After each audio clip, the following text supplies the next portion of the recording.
Hi every one. ഞാൻ ഇന്നൊരു movie കണ്ടു, Joker, Joaquin Phoenix and Lady Gaga. സത്യം പറഞ്ഞാൽ എനിക്ക് തീരെ ഇഷ്ടപ്പെട്ടില്ല. I was feeling like a musical concert. പടത്തിനകത്ത് ഡയലോഗിനെക്കാട്ടിലും കൂടുതൽ പാട്ടാണ്. എന്തിനാന്ന് മനസ്സിലായില്ല.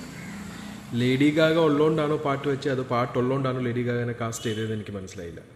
तन में सुइयां सुइयां सी सुइयां सुइयां सी अब तो लगी चुभने. സ്റ്റാർട്ടിങ്ങിൽ നമ്മളൊരു 3-4 പാട്ട് കേൾക്കുമ്പോൾ we feel that there is something coming up, there is something cooking up for the climax. ഒന്നുമില്ല, ചുമ്മാ ഒരു പടം. ആ ഫസ്റ്റ് പാട്ടിൻ്റെ വില പോലും കൊടുത്തിട്ടില്ല.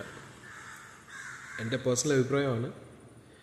വലിയ വലിയ ആൾക്കാരും ടെക്നിക്കലി കാര്യങ്ങൾ നോക്കുന്ന ആൾക്കാർക്കൊക്കെ ഭയങ്കര അഭിപ്രായങ്ങളുണ്ടാവും. ഞാനൊരു സാധാരണക്കാരൻ, എനിക്കത് തീരെ ഇഷ്ടപ്പെട്ടില്ല.